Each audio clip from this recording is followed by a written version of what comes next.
전력공학 핵심 공식 정리 좀 하겠습니다. 중요한 거니까 이 정도는 좀 알아야 되겠다는 생각이 듭니다. 먼저 %Z 보겠습니다. % 임피던스는 2분의 IZ입니다. 전류에다가 임피던스를 곱했으니까 전압 강화가 되겠죠. 강화가 얼마나 됐는가, 유기 기전력에 비해서.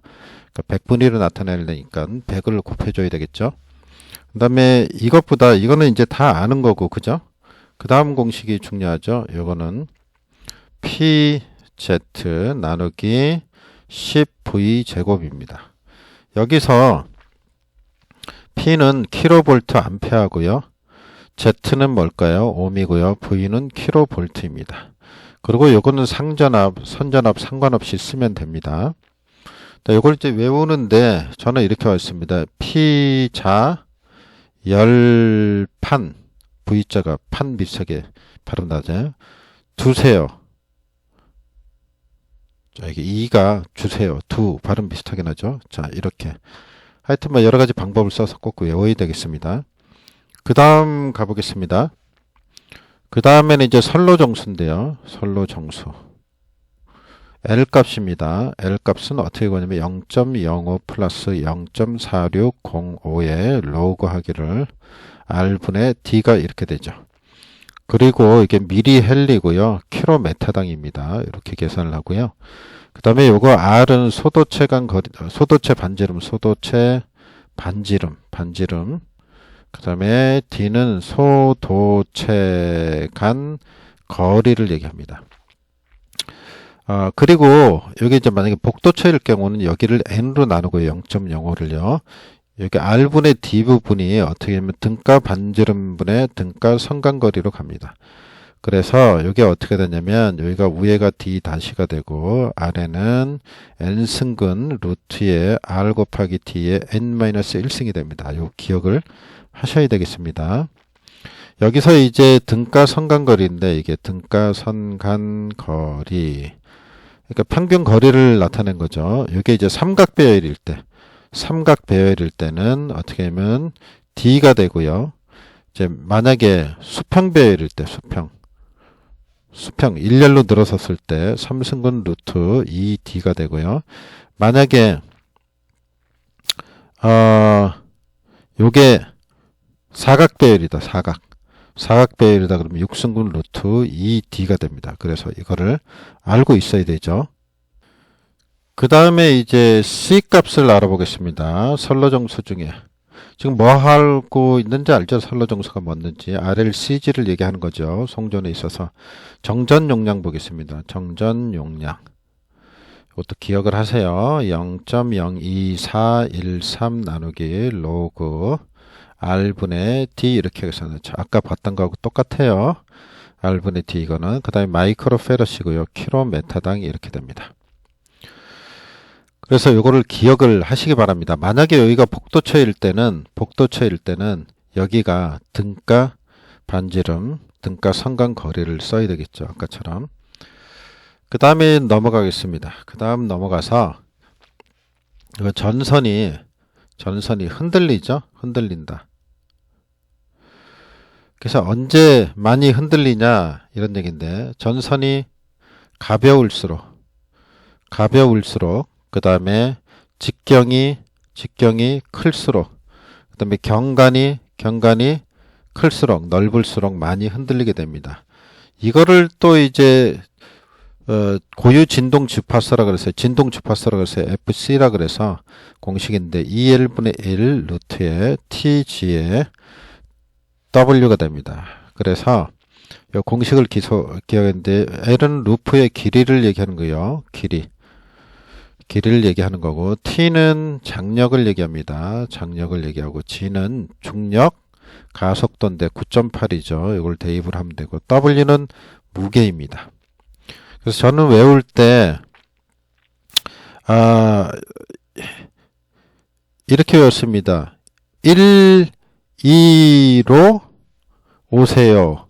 여기를 또 타이거 우즈 이렇게 외웠습니다. 1, 2로 오세요. 타이거 우즈. 말 되게 만들어서 하는 거죠. 여러분들도 한번 해보세요. 자, 그리고 뭐 새로운 방법이 있으면 연구를 해서 그렇게 암기를 해야 되겠습니다. 그 다음에 단거리 성전 들어가 있습니다. 단거리 성전. 단거리 성전에서 전력 손실이 있습니다. 이거는 어떻게 하냐면 P 제곱 R 나누기 V 제곱 코사인 제곱 세타 이렇게 됩니다. 자, 기억합니다. P 제곱 기억을 합니다. 네, 기억을 합니다. 그래서 이제 P 로스와 전압은 V 제곱에 반비례한다. 뭐 코사인 제곱 세타에 반비례한다. 코사인 V 제곱에 반비례한다. 코사인 제곱에 반비례한다. 아니면 뭐 V 제곱분의 1에 비례한다. 뭐 이런 식으로 얘기를 해도 되겠죠. 뭐 그 말이 그 말이니까. 하여튼 공식을 기억을 합니다. 공식을 꼭 기억을 하기 바랍니다. 그 다음에 이제 단거리 성전에 있어서 그 전압 강화를 보겠습니다. 전압 강화 2는 어떻게 되냐면요. 이는 루트 3i에 가로 열고 r 코사인 세타 플러스 x 사인 세타입니다. 루트 3i r 코사인 그 다음에 다시 고치면 p 나누기 수전단 전압에다가 r 플러스 x 탄젠트 세타가 됩니다. 결과 공식이니까 그냥 외워줍니다. 그 다음에 단거리 성전에서 이제 전압 강화율 델타그램의 전압 강화율 보이도록 하겠습니다. 이거는 일단 성전단 전압에서 수전단 전압을 뺀 게 전압 강화죠. 이거를 어디서 바라본 거냐면 수전단 전압에서 바라봤을 때 값이죠. 여기다 이제 곱하기 100을 해야죠. 물론 곱하기 100을 해야 되고요. 요거는 V R 제곱 수전단 전압의 제곱에 P에 가로 열고 R 플러스 X 탄젠트 세타입니다. 그래서 이 델타는 V 제곱분의 1에 비례한다. 뭐 이렇게 볼 수 있겠습니다. 그 다음을 보도록 하겠습니다. 좋은 방법은요.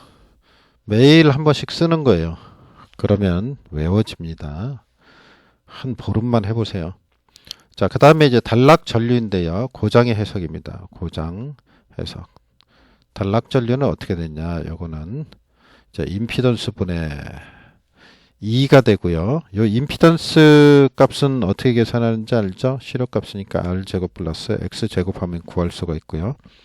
그 다음에 요거는 퍼센트 임피던스 분의 100 곱하기 전격 전류 이렇게 하면 되고요. 그 다음에 이 퍼센트 임피던스는 퍼센트 R에다가 플러스 제곱이겠죠. 물론 이제 퍼센트 X의 제곱으로 구할 수 있겠죠. 그 다음에 이거는 다시 100 나누기 퍼센트 Z 곱하기 P 나누기 루트 3 V로 구해볼 수 있습니다. 그래서 여기 공식 좀 체크해 둡니다. 하루아침에 안 되니까 매일 쓰세요. 그 다음에 그 대칭 좌표에 있어서 정상, 역상 뭐 이런 거 있죠. 그걸 보도록 하겠습니다. 여기서 보면은 이제 그냥 유형만 기억을 해주세요. 여기가 1이고 여기가 2죠. 그럼 순서대로 간 거죠. 그럼 정상분이라 그럽니다. 만약에 A의 2승이 먼저 오고 뒤에 A의 1승이 오면 역상분이라 그러세요. 역상분이라고 대답합니다. 그 다음에 이제 지락 보겠습니다. 지락 전류에 대해서 한번 보도록 하겠습니다. 자, 지락 전류는 어떻게 되냐면 이렇게 됩니다. 1선 지락 전류, 자, 2선 지락 전류, 3선 지락 했을 때 전류를 보면 1선 지락일 때는 IG는 3배의 영상분입니다. 어떻게 된다고요? 3배의 영상분 이렇게 외우세요. 3배의 영상분. 그리고 이거는 자, 영상분 임피던스, 정상분 임피던스, 그 다음에 역상분 임피던스 분의 3배의 지락된 상의 전압입니다. 이게 지락상의 전압이에요. 자, 그래서 기억해 두시고, 이제 2선 지락일 때는 I1이 마이너스 I2 정상분이 자, 이렇게 됩니다. 이건 역상분이죠. 2라고 표시했으니까. 정상 역상분이 존재한다. 뭐라고요? 정상 역상분이 존재를 하게 된다. 3선 지락일 때는 정상분만 존재합니다. 뭐 존재한다고요? 정상분만. 존재한다. 정상분입니다. 역상분이 아니고. 그 다음을 보도록 하겠습니다. 그 다음엔 이제 뭐가 나오냐면 반사파, 투과파 이런 얘기가 나옵니다.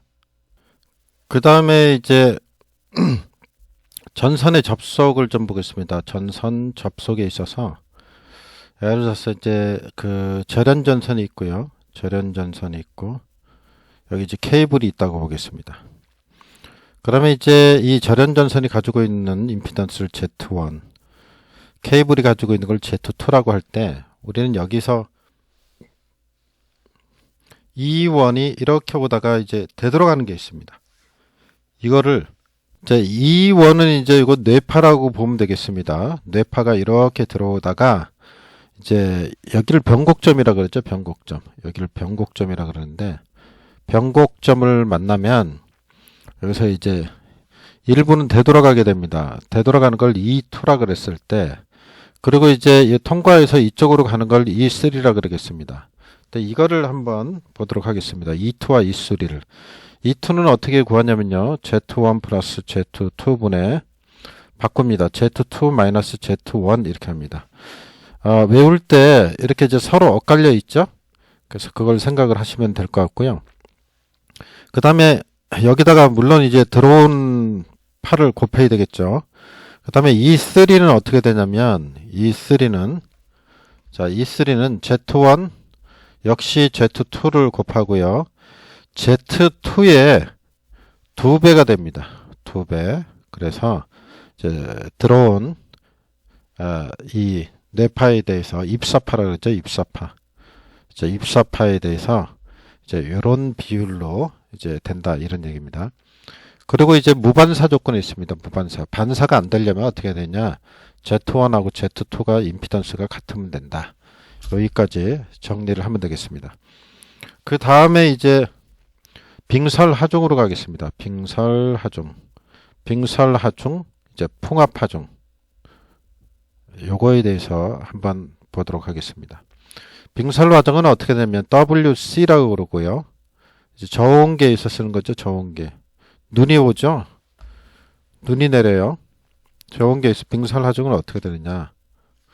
이거 0.0054파이 그 다음에 6 플러스 D 이렇게 됩니다. 공식 기억을 해야 돼요. 그래서 외울 때 저는 호빵이 3개, 호빵 3개를 5, 4, 마, 빈, 라, 덴 이렇게 외웠거든요. 오사마 빈 라덴이 호빵 3개를 들고 있다. 이렇게 해서 이게 5, 4, 마 이렇게 읽었습니다. 그리고 요거는 이제 6자죠. 이제 눈의 두께를 얘기합니다. 눈 두께를 6mm로 이제 본 겁니다.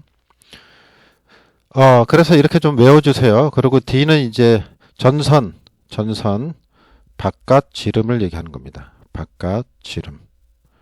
그래서 요 공식을 기억을 해야 되겠습니다. 어떻게 된다고요?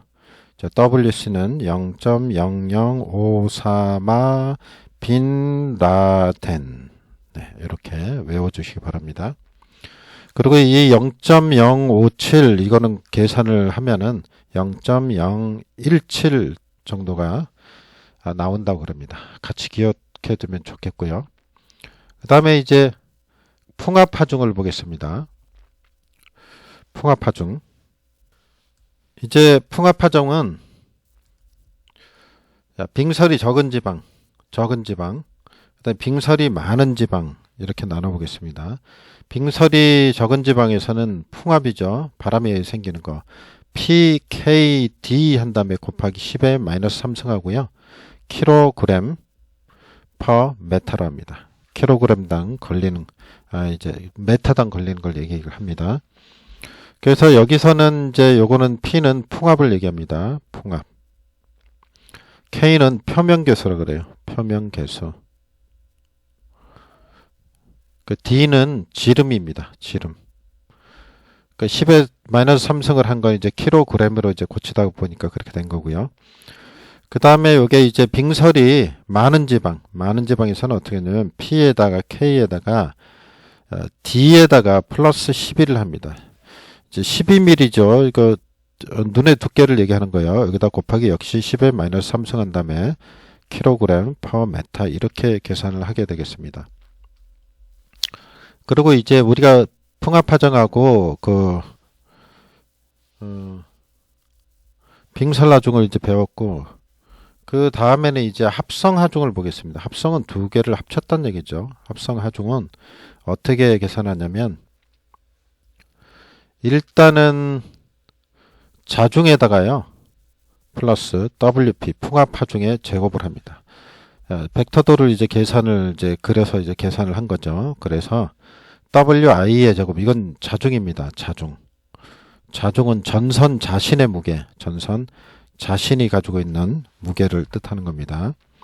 WP는 이제 풍합하중을 얘기하는 거고요.